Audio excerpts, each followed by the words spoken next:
High as the governor calls a meeting to talk about limiting liquor sales. This rule would prevent the sale of alcohol at all liquor permitted establishments beginning at 10 p.m. each night. Civil rights icon John Lewis, remembered by former President Barack Obama for a lifetime of fighting for equality. What a gift John Lewis was. We are all so lucky to have had him walk with us for a while and show us the way. Everyone has an opinion about how our kids should resume learning. One teacher opens up about her concerns about going back to the classroom this fall. Don't get me wrong, I want to go back if everything was normal. Plus, country music performer Garth Brooks is giving other country music artists a chance at the genre's top honor. What's new starts now. And now, live from WKYC Studios, this is What's New. Hello again, Northeast Ohio, and welcome to What's New. Thank you so much for hanging out with us on this Thursday afternoon, along with Mike Polk, who's in for Betsy today. I'm Jay Crawford. Mike, as always, it's great to be with you. And it's great to hang out with you. I'm sad this is one of the only opportunities we get to hang out anymore, but I did get to see you. Just the other day I was watching and I saw an old interview that you were doing on cable with Felix Wright.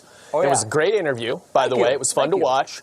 But I was like, man, it's a good thing that I actually like Jay, because what if when I was done working, I turned on the TV and there was a coworker that I didn't like still following me around. But it was good seeing you then. It's good seeing you now. Thanks for having me on board today. Always good to be with you, Mike. We'll see you in just a bit. We begin at 5 with our new coronavirus numbers. And again, it's a mix of good and bad news. First, our new case count jumped all the way up to 1,733 new confirmed cases. And with the exception of April 16th, when the state reported more than 2,100 positive cases because of a backlog of prison testing, this is the single highest daily case count since the pandemic began. In fact, 9 of our highest 10 daily case counts have come in the last 3 weeks. As for our positivity rate, that number also ticked slightly up from 5.7 yesterday to 6% today. However, our hospitalization numbers took a big dip, down from 1,100 patients yesterday statewide to 1,049 hospitalized today. Also not seen here, but interesting to point out, our ICU count is also way down. In fact, it saw a dip of 10% in one day. ICU patients going from 348 yesterday down to 319 today. So that is good news. The number of deaths recorded also down significantly. We had 40 deaths reported yesterday. That is down to 20 reported in the period today, and that is also below our 21-day average. Now, with contact tracing, the state has been able to determine that parties and bars have been a significant source of COVID-19 spread. And with that in mind, Laura Queso joins us now to tell us what actions Governor Mike DeWine may be considering next. Laura, good afternoon to you. Good afternoon to you, Jay. Well, the governor is proposing an emergency rule. Keyword, proposing, because this is not set in stone yet, but it could have an impact on liquor sales throughout the state. Now, the rule would require restaurants to end liquor sales at 10 p.m. each night, and that last drink you'd have to finish it by 11 p.m. DeWine said that while many bars are following proper safety measures, the reality is that people packing bars and restaurants has helped to increase the spread of the coronavirus. His words. DeWine said that he does not want to close down bars and restaurants, but he needs to do something to put additional safety measures into place. So basically, if someone goes out for dinner at 9:30, they order, they get their alcohol, they get a bottle of wine, they could sit there and consume that until 11. So we want to shut this off at 10, but we also want to allow for people who are having a late dinner to be able to do that, and for the businesses to be able to accommodate them. Earlier this week, Columbus passed legislation requiring bars and restaurants in the city to close by 10 p.m. As we reported, a judge later blocked the ordinance from going into effect after several restaurants and bars filed a lawsuit. Now, DeWine said the Ohio Liquor Control Commission will discuss the potential rule tomorrow. If this is approved, Jay, this could go into effect for the entire state by tomorrow night. Wow. Okay, very fast. Laura, thank you very much. Sure thing. We'll see you in just a little bit. When he spoke, people listened. When he led, people followed. We loved him very much. Speaker of the House Nancy Pelosi, along with 3 former presidents, paid tribute to civil rights activist John Lewis today.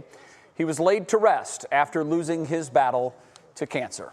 Russ Mitchell joins us now. Russ, a very emotional day. It certainly was, Jay, a send-off for a legend, a man who did so much to change the world. Those services at the Ebenezer Baptist Church, once the home church of Dr. Martin Luther King, were a stirring 3-hour celebration, solemn but uplifting. In his eulogy, former President Barack Obama remembered Congressman Lewis as a founding father of a more fair America. He always saw the best in us.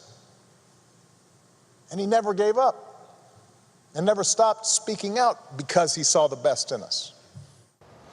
Atlanta was the final stop in a tour of significant places in Lewis's life. He also wrote an essay for the New York Times that he asked to be published on the day of his funeral. It read in part, "In my life, I have done so much to demonstrate that the way of peace, the way of love and nonviolence is the more excellent way. Now it is your turn to let freedom ring." Congressman Lewis was buried next to his wife of more than 40 years, Lillian. She died in 2012. And Jay, I used to see Congressman Lewis a lot when I flew out of Washington National Airport, and he was the nicest guy. He would sit there, and as we waited for our flights, he would just talk to me like I was just a pal of his, and tell me about his life and talk about nothing in particular. But those were magical moments that I'll never forget. One of the things that you hear so often from those that are speaking of the late John Lewis is that he always asked how you were doing. Yeah. Which it's a nice connection, because so often when we see celebrities or politicians, it's more about them, and the conversation is mostly focused about them. But John had a very human way of turning it to whomever he was speaking to. Yeah, that was my experience with him as well. Yeah, he'll be missed for sure. Russ, thanks. We'll see you in just a little bit. The civil rights movement of the 50s and 60s made so much progress, but it's clear there is still more work to be done. Tiffany Tarpley joins us live now with a look at what's happening locally to continue the push for equality. Tiffany, hello to you. Hi, Jay. You know, what's happening here locally is really a reflection of what we are seeing across the nation. While the dynamics have changed, especially if you think about the future, right? When it comes to that civil rights movement, the fight remains the same. We're talking about some of the same issues here, voting and basic human rights, as well as a push for better relationships between police and community. As we mourn the loss of Representative Lewis, fighting the good fight, getting into that good trouble. People on the ground here say it's important to remember the fight was never just involving a few prominent leaders. Sometimes it helps to have people who maybe can get more publicity for the movement. But I think it's, again, what is most important is, in fact, that grassroots, on the ground efforts. It's all of that that brings about change. Having one leader is not going to do it. Movement and liberation of people is not an individualistic endeavor. It has to be community focused. It has to be grounded in the kind of work that you're seeing now. And so the fight continues. Although the death of George Floyd created a critical point in our history, it's important to know that the work toward justice and equality has always been around. And the historian I spoke with, Jay, she says this new time here, where we are now, it's really all about people from all walks of life, all backgrounds getting involved. Yeah, that's so interesting, because obviously Congressman Lewis was a conduit to the past, those iconic fights for equality in the 50s and 60s. And now here we are, more than a half century removed from that, and the fight is still very much ongoing, Tiffany. It definitely is, but I think it's also important to remember, right, the people behind John Lewis, who we don't often hear about when it comes to history. Those are the people on the ground as well, doing that work alongside with him. And that work will continue. Tiffany Tarpley, thank you so much for that. Coming up at 5:30, Leon Bibb looks back at the life and accomplishments of John Lewis. Now on to your feet at 5, and it's been all over the news recently, hydroxychloroquine. And just one day after the Ohio Pharmacy Board announced a ban on the drug in the treatment of the coronavirus, Governor Mike DeWine asked the board to reconsider, which they did, reversing their original decision. Let's learn more about the controversy surrounding this drug. And for that, we turn to who else? Senior health correspondent Monica Robbins to sort out all the facts. Monica, so good to see you. I don't know that there's ever been so much politics, so much controversy around a drug. Please fill us in. Yeah, well, I'm just going to throw out there, you can count marijuana in there as well, but let's talk about hydroxychloroquine. Let me give you a timeline of how all of this started, Jay. Hydroxychloroquine got a lot of attention when a French study was published in the beginning of this pandemic, and the president, of course, started touting it. Well, that French study was later retracted and considered flawed. Now, March 22nd, the Ohio Pharmacy Board restricted outpatient use, partly because there was a shortage of the drug. Some thought taking it would prevent getting the virus, but there was a run on that drug, and it meant those with lupus or rheumatoid arthritis who needed it couldn't get it. Meanwhile, doctors here and elsewhere were using it to treat patients with COVID in some cases. Now, the FDA pulled its emergency use authorization for hydroxychloroquine on June 15th, and on July 1st, they indicated the drug could cause serious heart rhythm problems, blood and lymph symptoms disorders, kidney injuries, and even liver failure. So that led to the Ohio Pharmacy Board's decision to ban it. Well, this morning, as you said, the governor asked them to reverse that decision and do more research with the state medical board. So now, not only that original ban, but also the previous restriction on outpatient use is lifted. So we're back to the beginning, Jay. All right. It's interesting. I've read anecdotal evidence from people. A Democrat elected official in Detroit claims that use of hydroxychloroquine saved her life, and there are others that say that. But if safety is an issue, that's a totally different thing. We know that this drug has been around for decades, Monica. It's pretty much the standard treatment in the fight against malaria. Where does hydroxychloroquine, though, stand when it comes specifically for treatment of COVID-19? Well, I'm glad you brought up the Detroit representative, because Henry Ford Hospital did do a study, and that was one of the studies that did show some impact. So in the big scheme of things, though, we're still trying to figure out where it fits in. It is certainly not a cure for COVID. There is no cure for COVID right now. But research into its effectiveness definitely continues. An early study showed serious safety concerns, but there are some studies out there that did indicate some impact. As a matter of fact, there are 48 clinical trials going on or about to start right here in the U.S., and 11 trials have already been completed, suspended, or terminated, and that's where the initial FDA safety concerns came from. Now, the decision to use this drug is back between the doctor and patient.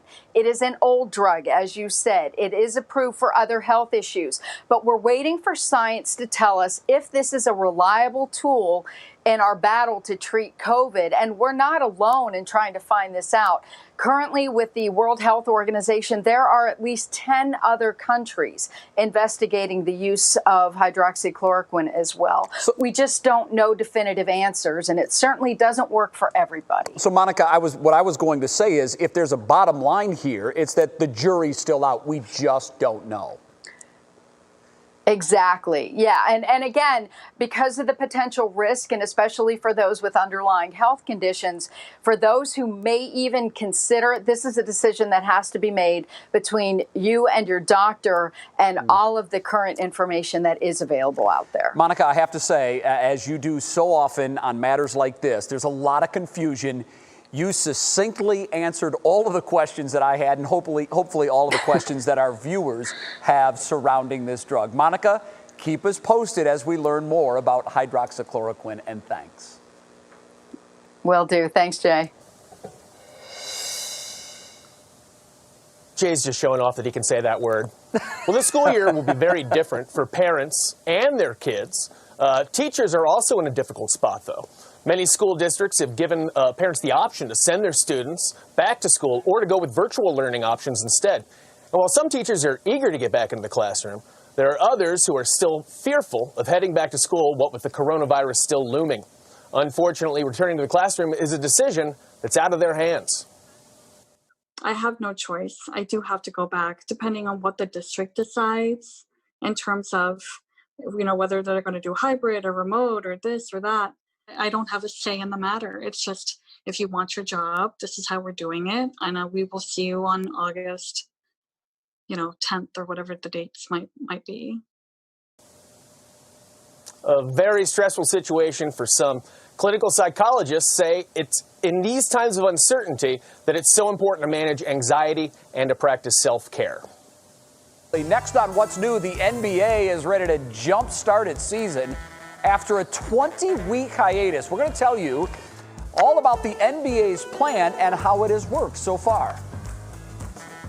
And Dunkin' fans, your morning routine might be changing. How many locations in the chain are planning on changing? And Matt, what's going on in the forecast right now? Hi there, Jay. We're stuck in the clouds now across northeast Ohio, but all eyes turn towards the weekend. We've got an area low pressure heading our way, and it could bring some decent, much-needed rain. We'll detail how much we're thinking coming up in the forecast.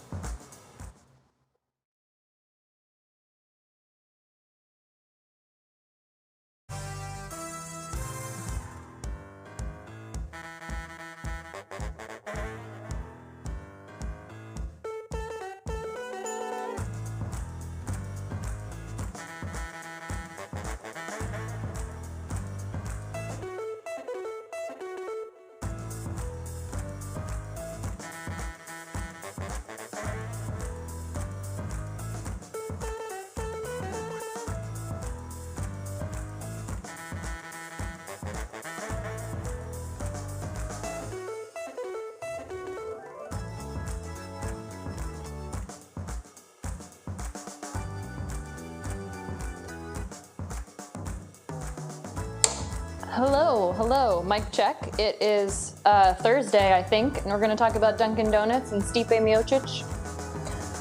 Okay. Good? All right, cool.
Here's some good news, folks. Basketball is back. The NBA restarts its season tonight with a doubleheader. First, the Jazz take on the Pelicans, then the Clippers face the Lakers. New rules come with this new season. Here are a few of the big ones. Benches. It's a 17-seat player bench section divided into 3 rows now. Each player is assigned a seat. Timeouts. Players can coach and huddle like normal, except they must congregate around movable chairs separate and apart from the team benches. And chairs are cleaned after each use. And officials will have a cloth on their whistles now to prevent their spit from spreading. I love that that's the technology we're using. And Jay, this is going to be something fun to watch here. Each court will have a 17-foot tall LED screen that wraps 3 sides of the arena. The virtual stands will be filled with more than 300 cheering fans who will join together using Microsoft's Together mode in teams. Participants can watch a live feed of the game right within that team's section. That's a lot better than those like cardboard cutouts they have in Major League Baseball, isn't it? Even in that, it is. I love that the NBA is ahead of the curve, and the MLB is like, I don't know, let's put a cardboard cutout. That's good, right? That's fun, though. I like it because, Mike, it's going to feel like there's a big Zoom meeting going on in the arena around a basketball game. Great use of modern technology. Real question about that, though, Jay. Yeah. You know, things go wrong on Zoom. You're really relying on people to behave themselves who are on camera and could possibly be seen on TV. Could be an issue. Might also make it more fun to watch. Yeah, that's a great point. I imagine that the commissioner will be watching, and he's got like an eject button. And if anybody does anything funny that tries to draw attention to themselves, or boom, he's ejected out of the crowd. The picture of crying Jordan comes up real fast to replace that person. I think that's an even better idea. Very good, Mike. Thank you. All right, let's go to the Wince Weather Lab now and bring in our good buddy Matt Wince. And Matt, it's one of the buzzwords when talking about the NBA, and that is also your weather word today. That word is bubble. See what you can do with that. Bubble. Okay. Yep. All right. You got it, Jay. Absolutely. Good to see you there, buddy. I'll tell you what, we have been enjoying lighter winds across the area today, across our northern tier counties, and it's coming in off the lake. So we've got temperatures that have stayed in the 70s off towards the north, but it is muggy down towards the south. Temperatures still in the low 80s from Worcester down towards the Canton area. And look at the dew points. Boy, a far cry from where we were 24 hours ago across our lakeshore counties. We've got dew points down near 60. So yes, that is more comfortable air trying to blow in, but it is tropical as you get down towards the south. Why the difference? We've got that boundary that we've been talking about for 3 days now that's sitting right over northern Ohio. And on the southern end of that, we've seen some steady rain across areas of Tuscarawas, Carroll counties. You can see right about the Dover line, right when you hit downtown Dover there, that's where the rain starts. That spreads off towards the east as well. But this will stay down towards the south. There's literally a bubble across the northern tier of our viewing area, and that is blowing in drier air. So this rain, look at the line. It's like it's hitting a wall right now. That's where it will stay tonight, and it'll actually advance a little bit further down to the south. That's because we've got a high pressure and low pressure off toward the north blowing in that drier air. But off towards the west, we've got a cutoff area low pressure. You can see it there in Kansas. That area low pressure will have lots of moisture with it, and that'll swing in here this weekend. Complicating the matters, we've got tropical storm Isaias. I've been practicing that the last 24 hours. That's going to have to head up the east coast first. So everything's going to kind of wait on that. Bottom line, we've got some rain chances moving in this weekend, as you'll see here in the forecast. But your National Design Mart hour-by-hour forecast still dealing with the showers down towards the south. Everyone else just dealing with high clouds. It will be a muggy start tomorrow, up near 70. But by afternoon, I think that drier winds out should make for a beautiful Friday around here with some sunshine and still some lingering clouds. Universal Windows Direct 7-day forecast turns to the weekend, though. I think Saturday, most of the day's dry, but we'll introduce rain chances late in the day. Sunday at this point, that low pressure looks to head through, and I think we're going to get quite a bit of much-needed rain out of that on Sunday, and that should move out. And look at next week, guys. Refreshing air coming in, mid-70s for highs. How about that? Well done. We'll take it. And also terrific use of the word bubble. Mixed it right into the forecast seamlessly. Matt, thanks. We will see you in the next half hour. Coming up next on What's New, Ohio native and UFC heavyweight champ Stipe Miocic shares with us something he's done during this pandemic that he thought he'd never do. I hope that piques your curiosity. It has mine up.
Welcome back to What's New, everybody. It is now time to see what is clicking in Cleveland. For that, we now turn to our digital anchor, Stephanie Haney. Hi, Stephanie. Hi, Mike. This first one here is for our coffee drinkers. If you are a Dunkin' lover, your options are about to get just a little bit more limited. Dunkin' says that it's closing 800 locations across the U.S. by the end of the year. That's about 8% of all of their cafes. And Dunkin' already said it's closing 450 shops in Speedway gas stations. Now, we don't know where those closures are happening yet, so maybe call ahead over the next few months before you go out for making that coffee run. Now, a lot of us have been doing things in this pandemic that we never thought we'd do, and that includes UFC heavyweight champion Stipe Miocic. Here's what he told our 3 News sports director, Jimmy Donovan. Very lucky with everything we have. I did the one thing I never ever wanted to do was put a gym in my house, and I put a gym in my basement. Stipe is training to defend his title against Daniel Cormier, and there has been a lot of drama surrounding this rematch. UFC's Dana White even threatened to strip Stipe of his title if he didn't figure out a way to fight sooner rather than later. So he had to put a gym in his basement so he could train. Because as great as he is, even Stipe can't control a pandemic. And now we know that fight is coming up on August 15th at UFC 252. That's going to be in Vegas, and this has been something people have been waiting for a long time. Mike, this will be their 3rd fight, so people are very excited about this. Heck yeah. I mean, I don't know if it'll give him the respect he so well deserves that he gets here in Cleveland, but not around the whole world, but he deserves it. Thank you, Stephanie. Appreciate it. Still ahead on What's New, it won't be all about the fun with friends this year. What so many colleges are doing because of COVID-19 and what students have to say about it. Then, Leon Bibb honors the life and legacy of civil rights activist John Lewis.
And now, live from WKYC Studios, this is What's New. What's new on this Thursday afternoon? My good friend Mike Polk is in for Betsy today. I'm Jay Crawford. So, okay, Mike, I caught the little dig. I like to show off that I can say hydroxychloroquine. I'm guessing you can say that. There he goes again. I'm guessing you can say it. Give it a shot. I'm not going to try and show off. I won't use drugs I can't pronounce. I'll tell you that much, Jay. Okay, very good. Don't trust him. All right, very good. All right, in today's Top Talker, we are honoring the late civil rights legend John Lewis. Lewis was laid to rest in Atlanta today. The services were held at the Ebenezer Baptist Church. Of course, that's where Martin Luther King Jr. once preached. Lewis served more than 3 decades in Congress and made friends on both sides of the aisle. Former President Barack Obama gave his eulogy, and George W. Bush paid tribute to his late friend. Lewis was laid to rest with military honors, including a 3-volley salute and the playing of taps. Tonight, Leon Bibb is honoring John Lewis's legacy, a man who was always in a movement of some kind and never wavering. John Lewis was the embodiment of courage and commitment toward justice. He was a crusader for right. Of John Lewis, we mourn his passing. Before political office and in political office, the late congressman worked tirelessly for right, pulling and inspiring America to a higher trajectory. John Lewis was an icon in the movement.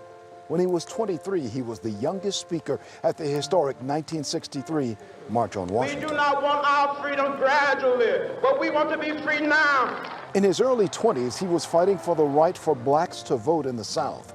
Lewis, who organized the Student Nonviolent Coordinating Committee, marched with Martin Luther King and 600 other peaceful protesters across the Edmund Pettus Bridge in Selma, Alabama, that challenging March 1965 day. It was there the peaceful approach was confronted by the violence from nightstick-wielding police officers. Beaten to the ground was John Lewis, whose skull was fractured by a policeman's nightstick. The news was flashed around the world of the day which came to be known as Bloody Sunday. Lewis was also in that group of young people who protested at racially segregated Southern lunch counters. He was always in the movement, never wavering. Elected to Congress, where he served for more than 30 years, he was a humble man who was secure in himself and his work for justice. The gulf between what was written in the U.S. Constitution and the real lives of blacks and other people of color was indeed a deep, a wide, and enormous gulf. When John Lewis and Martin Luther King and hundreds of others walked across that bridge in Selma, Alabama, they were marching for right, and they were prepared to die if it came to that. On the 50th anniversary of the march in 2015, John Lewis did it again, this time with President Barack Obama. When parents teach their children what is meant by courage, the story of John Lewis will come to mind. My daughter and granddaughter met the 17-term congressman in his Washington office. He graciously posed for photographs. He was so humble and such an icon, said my daughter. In the halls of government, he was widely hailed as the conscience of the Congress. A man who could walk with kings would never lose the common touch. His body was taken across Alabama's Edmund Pettus Bridge one last time before his body lay in state in the Alabama and Georgia State Houses and in state at the U.S. Capitol building. A man of high moral character, John Lewis for a lifetime strived to lift the nation and its people to a higher plane. A transcendent figure, even in death, his legacy inspires. If someone complains that to achieve something takes far too long, think of John Lewis. If someone complains that the struggle for rights is just too difficult a struggle to make, think of John Lewis. We're one people, we're one family. For 3 News, this is Leon Bibb saying, when I hear the words courage and commitment and truth and valor and bravery, I will think of John Lewis. Leon Bibb, thank you so much, and so will so many others. Today, former President Barack Obama eulogizing John Lewis. John Lewis devoted his time on this earth fighting the very attacks on democracy and what's best in America that we're seeing circulate right now. We live in a better and nobler country today because of John Lewis and his abiding faith in the power of God. It's rare in today's world of politics that one can make so many friends on both sides of the aisle. John Lewis was able to break those barriers. He'll be missed. You can watch more of our coverage on our website, WKYC.com, and tonight on What Matters Most at 6 o'clock. And speaking of what matters most, it is time now to check in with Russ Mitchell for today's other top headlines. Hi again, Russ. Hey, Jay. Good afternoon to you. Good afternoon to you at home. Members of the Ohio House have unanimously voted to remove Larry Householder as Speaker. Also today, a federal grand jury indicted him and 4 others in a $61 million bribery scheme. For now, Householder keeps his seat in the legislature. According to multiple reports, lawmakers are expected to choose Republican Bob Cupp to be the new Speaker of the House. Former Republican presidential candidate Herman Cain has died from coronavirus. There is no word on exactly when he contracted the virus, but he was diagnosed 9 days after attending President Trump's Tulsa rally last month. The former CEO of Godfather's Pizza ran for president back in 2012. He was 74 years old. President Trump's suggestion this morning that the November 3rd election be delayed because of unsubstantiated allegations of possible mail-in vote fraud is being rebuffed by lawmakers in both parties. By the way, it would require an act of Congress to change the election date. And the new NASA rover is now on its way to Mars. That agency launched the car-sized rover named Perseverance today. One of the mission's goals is to assess whether the red planet was ever able to sustain life. Perseverance is expected to reach Mars early next year. Jay, I don't know about you. When I was a kid, I wanted to be an astronaut. The coolest thing in the world. And so did I. Of course, we're from the era where moon exploration was really big when we were young. It's a fascinating fact about this, and I'm sure you know it. We talked about it yesterday, but they're going to deploy a helicopter to explore the surface of Mars. That, to me, is absolutely fascinating. That thing can be controlled another planet away. It's very cool. It is. Russ, thanks. We will see you later in 23 minutes with What Matters Most. Mike? Well, I don't like that Russ Mitchell has given up on being an astronaut. I think there's still plenty of time. It's a quitter's attitude. We expect better out of 3 News. You know what? If he continues his quest, I will continue my quest. How's that? Absolutely. We'll all get there together. We asked you folks to go with something good. Everybody in our viewing area, Greater Cleveland, Canton, Akron, parts of Canada, and you guys are delivering. Because Pam from Parma Heights, sorry, I don't mean to insult anyone. She sent in a video of her grandson, Jackson. Jackson has just learned how to walk, and he loves music and dancing. So here he is, dancing to some Shania Twain.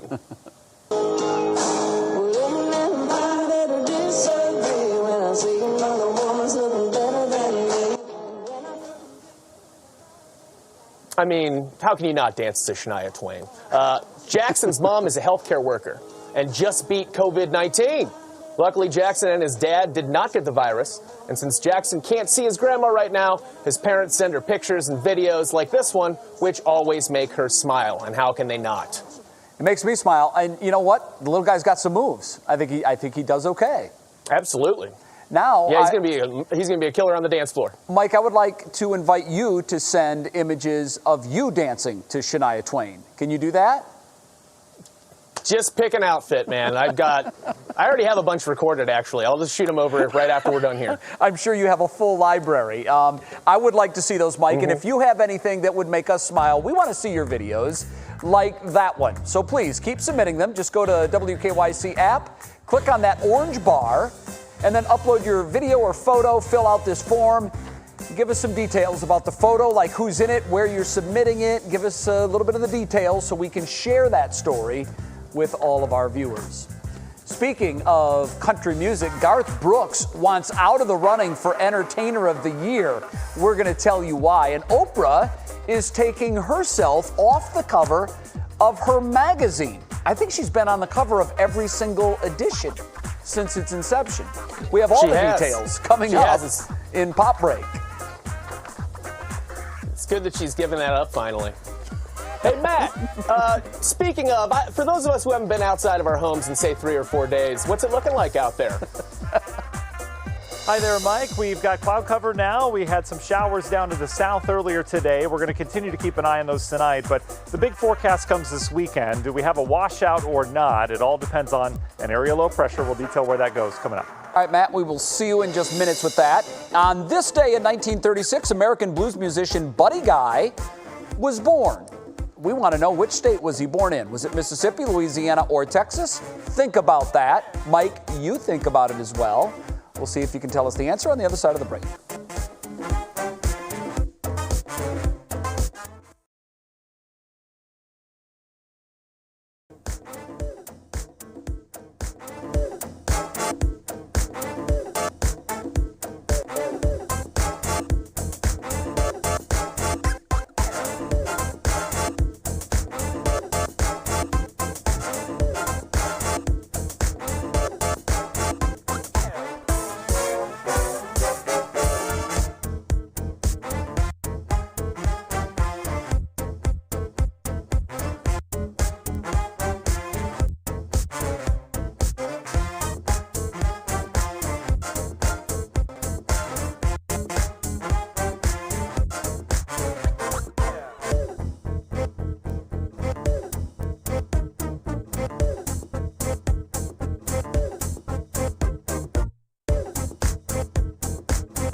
All right, did you get the answer to our pop quiz? We asked which state American blues musician Buddy Guy was born in. Mike, any guesses? I should know this. I love Buddy Guy. I've been to his club in Chicago several times. I'm going to say Texas. Well, that would be wrong. I'm sorry. You know, when in doubt, just go with Louisiana, right? I mean, Louisiana. That is the answer. He was born on this day in 1936. Now you know. I want you to know, I saw that correct answer in the prompter while I was giving the wrong one, and I still gave the wrong one because I'm a virtuous newscaster. I noticed that you did that. I noticed you did that. Very, very big of you. Because I have decency. Thanks, Jay. Garth Brooks, hey, he's taken himself out of that running for Entertainer of the Year, in case you didn't notice. And Oprah is taking herself her own magazine. I'll get you up to speed on that in today's Pop Break. For the first time in 20 years, Oprah Winfrey is not on the cover of her own magazine. The founder is honoring the late Breonna Taylor, who was shot in her home by police officers in March. The O magazine cover features an image of Taylor that she took herself. Oprah wrote that her decision to feature Taylor on the cover was a cry for justice. The September issue will hit stands on August 11th. Sir Elton John is celebrating a huge milestone, 30 years of sobriety. The singer posted this picture on Instagram, saying he celebrated with lots of cards and a 30-year sobriety chip. In the heartfelt message, he wrote that if he hadn't taken the big step of asking for help 30 years ago, he would be dead. A big congrats to the Rocket Man on his 30-year journey. Country superstar Garth Brooks is taking himself out of the running for this year's Entertainer of the Year award. Brooks, who asked the Country Music Awards to remove him from consideration, shared this message on Facebook. And they just came back and said, it's not our call. We cannot pull you out of an award. So today we sit here and humbly ask, with all the gratefulness and love in the world, we're going to do it ourselves. We're going to pull ourselves out of Entertainer of the Year. Brooks says it's time for someone else to claim the award, so he's stepping back to allow musicians from the next generation to win. And while the CMAs will not remove him from the ballot, Brooks hopes that getting the word out on social media will keep fans from voting for him. And that's your pop break. I know I feel more enlightened. I hope you do too. I do, Mike. Very nice of Garth to step back like that and whatnot. Still a bit presumptuous, I feel. Not a great look, saying, no, please don't worship me. I'd like to take myself out of the running from Cleveland Magazine's Sexiest Man in Cleveland this year just to give somebody else a chance. Have you ever won Don't the vote award? for me. I don't think there is one. Yeah. I just made that up. I don't think I think so. I'd know by now. I'd be surrounded by trophies if that really were a thing. You know what? I still think Garth is going to win. I know he's going to ask fans not to vote for him, but anybody that has seen Garth Brooks in person will tell you it's easy. He's the entertainer of the year every year because he is just that talented. That's it. Yep, he is. I've seen him too, and he's great. You're right, and he really is he's going to end up winning this despite not wanting it, and that's going to make it even weirder. So I think you're right. Nice try. Yep. I believe that you're right. Yeah. Okay, well, he gets our choice for Weathercaster of the Year because Matt Wentz just does it all. He entertains, he's funny, he's great on weather, and might I add, he is one of the best fathers I know. How's that for an introduction? Oh, jeez. Jay, I don't have a prompter here. Was that all in the prompter? Did someone write that for you? That was great. All ad-libbed off the top of my head, and every word of it's true. That's amazing, Jay. That is the nicest thing that anyone's ever said to me, including my wife. So that's fantastic. Just a word to Mike real quick. If Mike wants more trophies, he should join a bowling league. I was in a bowling league as a kid. They give you trophies for everything. 50 pins per game. I mean, it's unbelievable. So you could rack those up real quick there, Mike. Just saying. All right, let's jump into the weather, shall we? We've got cloud cover across the majority of northeast Ohio today. If you're in our northern tier of counties, so the counties closest to the lake, go outside. You're enjoying a little bit more refreshing air finally working in here over the last couple hours, and that will continue tonight. Meanwhile, down to the south, it is still tropical. There's a frontal boundary right overhead tonight. Your forecast looks like this. Temperatures will slide back into the upper 60s to near 70. Notice how those clouds are hanging tight, and we still have some rain down to the south, even popping a couple heavier downpours just out of the viewing area. You can see some rain in Carroll County. It starts around New Philly if you're heading south on 77, and that rain really ramps up as you get downstate. That's all because we've got a large, elongated area of low pressure hanging out across the Ohio Valley. Plenty of tropical moisture with that, but we're dry off towards the north, and we're going to stay that way because there's that dry push of air coming in from a high and a low pressure combined off towards the north, bringing in some of that clearing air. So the system stays to the south. That one will swing by, but off towards the west, there's another area of low pressure out towards Kansas. That one's going to do kind of a loop-de-loo over the next couple days, and that will bring us some rainfall, believe it or not, on Saturday afternoon, Saturday night, and then on into Sunday. And it all depends on the exact track of that low in terms of where it goes and who sees the most rain. So breaking it down, and we'll just simplify it. Tonight, if you're heading on out, we're A-OK. Lots of clouds around, some peaks of some filtered sunshine, but it's in the 70s if you're planning on heading on out. Your National Design Mart hour-by-hour forecast, you can see the rain hanging on tonight. Tomorrow morning, we will have lingering clouds around. But I think as we go throughout the day, I know our model's saying a couple showers. I'm not really buying it. I think that dry air is really going to win out tomorrow. We'll have comfortable highs up near 80 degrees, and I think we break into some sunshine as we go throughout the afternoon. But then Saturday, that's when things will start to change. The latest drought monitor's out. We know we've been dry, but this is getting a little bit worse. We've seen increases in both percentages. 84% of the state of Ohio is abnormally dry, 37% now in a moderate drought. So in terms of rainfall, here's what the latest model run is on that weekend system. Look at what happens as that low pressure heads up through. That's 1 to 2 inches of rain across portions of the viewing area. Not everyone's going to see that, but there's a pretty good shot. And again, that arrives Saturday afternoon, Saturday night, and then especially into Sunday morning. Universal Windows Direct 7-day forecast. Pretty nice day tomorrow, around 81. There's your Saturday increasing clouds with a later in the day rain. And then Sunday, I think that rain's mainly early. And then the other look at next week, after a front goes through Tuesday, Jay, we are back into the mid-70s and partly cloudy skies. We may have some overnight lows in the low 50s by the end of next week. How about that? Little taste of maybe some fall around here, right? Yeah, and nice sleeping weather. I think everybody can appreciate that. Air has been on and the house has been shut up for far too many days. Matt, thank you very much. We will see you soon. COVID-19 is having a big impact on colleges. What most universities are planning to do this fall and how students are dealing with it. And I am bananas about this dog. You're going to want to see what he does when his owner plays a trick on him. It's coming up on our Worth the Watch. Stay tuned.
Welcome back. Unfortunately for college kids, this year is shaping up to look a lot different. You got to check out these numbers. In May, 74% of schools were planning on in-person learning. Now, that number is down to 49%. 35% of schools are proposing a hybrid model, and 14% are going completely virtual. Yet, families still have to pay high tuition bills. And a lot of college kids are wondering if it's worth it. Is that tuition that I'm paying for a highly diminished version of the college experience worth it? I definitely don't feel like it's the same education. Jay, that was Sion Donju, a student at Stanford University. She's now considering taking a gap year. All semester will be online. Wow. It's pretty shocking. Now, obviously, you and I, we both just graduated from college recently, as you know, Jay. So this would have affected us and doesn't affect us right now. But would you have taken a gap year in a situation like this? I would not have. No, I don't think I would have. I would have forged ahead, because at that stage of my life, I don't know how you were at 18, 19, 20. I just wanted to get on with it already. I didn't want to, I was certain that I was going to be in school for 8 semesters, 4 years, and be done with it. So the idea of adding a year, that wouldn't have been very appealing to me. I know a lot of my friends, though, would have signed up for that in a heartbeat. Yeah, I would still be at Kent State if I were able to, but eventually they just tell you have to leave. You have credits, you have too many degrees, and you're not welcome there anymore. But we were very different people, and that's why we get along. Yeah, I think that is why we get along. They kicked you out, is what you're saying, right? Mm-hmm. It's time for Mike Polk to leave. Yep. All right. Too much. Very good. Still ahead on What's New. I saw this on social media the other day, and I immediately felt like putting it on television. So we're going to when we come back. It's our Worth the Watch. This dog's reaction is priceless. Doesn't it? And as we head to break, we are verifying another claim about COVID-19 making its way around the internet. Listen. A few of you asked, can getting the flu shot cause you to test positive for COVID-19? We checked with the CDC and FDA. Both said no. They both confirmed that flu vaccines do not contain any types of coronavirus.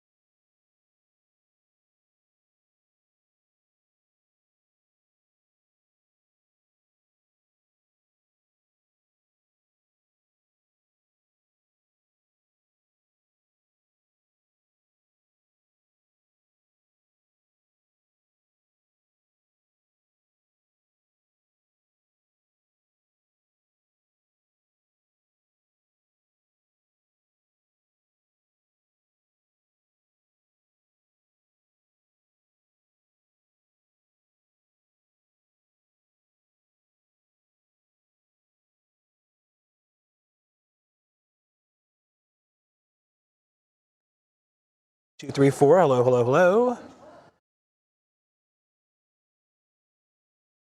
Mic check. 1, 2, 3. Laura Queso here. Thank you.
All right, we wrap it up with our Worth the Watch. Mike Polk, I know you're going to love this, so watch carefully. This dog's reaction to a magic trick is absolutely everything. The owner has the ball in his hand, and then watch, quickly, it's gone, and look at the dog's reaction. He looks at the camera and then looks back at the hand like, what the heck happened? Whoop, gone. Can you believe this? Dogs are easily entertained. One of the reasons I love them. We're out of time. Thanks so much for watching. They love the heck out of us, and now they think that guy is magical too. Now that's great. Hey, he's his owner, and the dog loves him. Join us tomorrow at 5 for another edition of What's New. What Matters Most with Russ and Laura starts right now. Now at 6, controlling the spread. The new rules the governor is proposing for bars and restaurants. Also, back to school. Don't get me wrong, I want to go back if everything was normal. Teachers and parents dealing with the anxiety of children returning to the classroom. Remembering an icon. He always saw the best in us. And he never gave up. And never stopped speaking out because he saw the best in us. Saying the final goodbyes to a civil rights legend, Congressman John Lewis. And the politics of science, a frank discussion about a divided America in the middle of a pandemic. From the WKYC studios, this is What Matters Most. Good evening to you. I'm Laura Queso. And I'm Russ Mitchell. Let's begin with the latest on the coronavirus. We have a daily record of new cases in the coronavirus in the state, 1,733. That is more, of course, than the 21-day average. The state confirms 20 new deaths. That's right around the 3-week average. Ohio also reporting 125 new hospitalizations, above the 21-day average of 100 a day. Numbers remain high, and the governor says we have to do something about it. So he dropped a new emergency proposal just a few hours ago, and this could have a major impact on your summer night plans. We do not want to shut down Ohio bars and restaurants. That would be devastating to them. But we do have to take some action, and we'll see what kind of results we get from this action. And so Governor Mike DeWine is proposing an emergency rule to stop the sale of alcohol at restaurants and bars at 10 p.m. every night. Basically, if someone goes out for dinner at 9:30, they order, they get their alcohol, they get a bottle of wine, they could sit there and consume that until 11. The governor says if the Liquor Control Commission approves it, it'll take effect tomorrow, Friday. Help thin that crowd out and help slow the spread. And the spread continues across Ohio. What are we seeing now? What we're now seeing is what we call secondary spread. People who are infected with the virus from the initial event carried on to other people in the community. In Cuyahoga County, a county with significant spread, or red county, the governor says the virus is spreading at smaller gatherings, birthday parties, graduations, and card parties. For those in red, they should limit hosting or attending gatherings of any size. Again, should limit hosting or attending gatherings of any size. And in other counties, yellow and orange, the governor is urging Ohioans to limit gatherings at a household to close friends and family, and 10 visitors or less. Again, a recommendation. But again, we have found a lot of cases coming out directly out of such gatherings. Now, something the governor did not touch on, the future of school sports in Ohio, something many of you were anticipating. A reversal today from the State Pharmacy Board after it banned using hydroxychloroquine to treat COVID-19 earlier this week. Governor Mike DeWine issued a statement this morning. Then the State Pharmacy Board walked back its ban just a little while later. The governor says he made his request based on comments from the commissioner of the FDA, who said the decision on whether to use the drug should be between a doctor and a patient. Tonight we have learned the Cuyahoga County Board of Health is recommending students begin the school year with virtual learning. But making the decision that is best for your family comes with a heaping dose of anxiety. Brandon Simmons shows us ways we can keep that worry in check. It's back to school season, and many of us are preparing for a school year like no other, figuring out how to educate our children during a pandemic. While some teachers are eager to get back, others are fearful of what the future holds. I'm just scared. I just have a lot of unanswered questions. Don't get me wrong. I want to go back if everything was normal, like if I knew I didn't have that fear of getting sick. Parents, too, have similar concerns as districts ask them to decide whether they want to send their children back into the classroom or stay home, opting for virtual learning instead. It's a stressful decision, to say the least. Despite the spread of coronavirus, teachers and medical experts say classroom learning is best.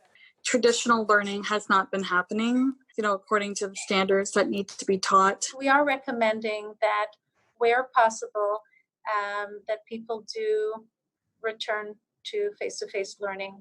But only if you feel it's safe, says Dr. Shirley Ratner, a clinical psychologist at Metro Health, a decision you should base on guidelines your district puts in place. These are times where it's perfectly acceptable to be asking a lot of questions. These are unprecedented times. So ask questions and make sure that you get clear answers on what the schools are doing. And plan for the unexpected. Having a plan B can help reduce the amount of stress that comes with your decision. Planning for different scenarios and different models and being flexible is very, very important. The important thing to remember is that there is no right answer, and there will be people who disagree with you. You just have to make sure you're making the best decision for you and your family, understanding that things may change later. I'm Brandon Simmons, 3 News. Former Republican presidential candidate Herman Cain has died after a battle with COVID-19. Cain, the former CEO of Godfather's Pizza, ran for president back in 2012. He attended President Trump's campaign rally in Tulsa last month, then tested positive for the virus 9 days later, although there's no word on exactly when he contracted the virus. Herman Cain was 74 years old. News this week that the Cleveland Clinic made a deal to host the first presidential debate set for late September caught many city leaders by surprise. Despite the short notice, the local U.S. Secret Service office says it will be ready to manage security. But some elected officials are raising concerns about the potential cost to the city. Here's Mark Namick. The large rallies and conventions that typically define presidential campaigns now sidelined by the coronavirus. So the first election year debate is expected to draw the biggest political spotlight of the season. And Cleveland is at the center, with just 2 months to prepare for a wave of reporters and the potential of large demonstrations outside the event being staged at the Cleveland Clinic campus. Running point is the local U.S. Secret Service office. There were some reports that were kind of initially put out there that Secret Service has kept in the dark on this. It's totally not accurate. The Secret Service says it's already been working with the Commission on Presidential Debates, which picks host cities. The local field office is not notified until a venue has been selected officially. We've had situations like this throughout our Secret Service careers. Things change at the last second. It's a campaign, but we'll do our job. You know, whether it's 2 weeks, month, 6 months, we'll put together an effective security plan and we'll get it done. The Secret Service will not allow demonstrators within the security perimeter they plan to set up around the venue, but they'll be able to protest outside that security perimeter. We just hope everything will be peaceful. Cleveland Councilman Matt Zone, who heads the city's safety committee, worries that the Cleveland police and the city's already bleeding budget will be burdened by managing traffic and large demonstrations outside the perimeter. This is something that's being thrusted upon us that wasn't properly funded and prepared for in advance. Zone says overtime and other costs related to managing the May 30th demonstration and riot cost the city more than $1 million. So he plans to send the debate commission a detailed bill for any costs the city takes on managing its event, though he acknowledges they may not pay it. I'm Mark Namick, 3 News. Postpone Election Day. That's what President Trump is suggesting. He tweeted this morning that he believes mail-in voting this November will make 2020, quote, the most inaccurate and fraudulent election in history. To be clear, the president does not have the power to move an election, only Congress does. Senate Majority Leader Mitch McConnell said today that he is not on board with that suggestion. History today in the Ohio House as lawmakers voted unanimously to remove Speaker Larry Householder. Tonight, we have learned that State Rep Bob Cupp from Lima, Ohio, will take over the Speaker's role. The move comes after Householder was charged in a $60 million bribery scheme. He will keep his seat in the legislature. This is the first time an Ohio Speaker has ever been removed from that office. A civil rights icon laid to rest today. 3 former presidents, other political leaders, and family and friends said goodbye to Congressman John Lewis at the historic Ebenezer Baptist Church in Atlanta. The toll of church bells for Congressman John Lewis. More than a funeral, it was a celebration of life and that life's impact on the nation. Here lies a true American patriot who risked his life and limb for the hope and the promise of democracy.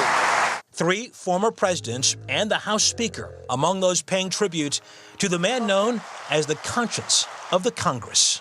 So when he spoke, people listened. When he led, people followed. We loved him very much. In his eulogy, former President Barack Obama remembered Lewis as a founding father of a more fair America. He always saw the best in us, and he never gave up. And never stopped speaking out because he saw the best in us. Atlanta, just the final stop in a tour of significant places in Lewis's life. His final act, an essay published today in the New York Times. Lewis writing, "In my life, I have done all I can to demonstrate that the way of peace, the way of love and nonviolence is the more excellent way. Now it is your turn to let freedom ring." It is so fitting on the day of his service, he leaves us our marching orders. Keep moving. And with the death of another civil rights icon, where do we stand in the fight for equality now? Tiffany Tarpley tackles that question and takes a look at what matters most in the fight for change locally. The civil rights movement of the 50s and 60s paved the way for our today. There's been progress, but Kent State University Associate History Professor Elizabeth Smith Pryor says we are nowhere near a place of equality. Yes, you would have been beaten to death trying to vote in Alabama, say in 1960. Now you get stuck waiting in line for 6 or 7 hours as you're waiting to vote in Atlanta. And so the fight continues. In reality, it never stopped. Pastor of Cleveland's Purpose Community Church, Dylan Sellers, also describes himself as a community servant. The 32-year-old believes what's happened since the death of George Floyd was another critical point in history. The list goes on and on of people who everybody doesn't know what's going on with them, but the only reason that you can have flashpoints is because groundwork has been laid, and primarily the people who are laying that groundwork are Black women. Whether it's voting, police and community relations, or equality when it comes to basic human rights, the foundation is being laid across the country and right here in Northeast Ohio. So who is the next civil rights leader of these times? I'll leave you with the written words of Representative John Lewis, part of an essay which he wanted published in the New York Times on the day of his funeral. When historians pick up their pens to write the story of the 21st century, let them say that it was your generation who laid down the heavy burdens of hate at last, and that peace finally triumphed over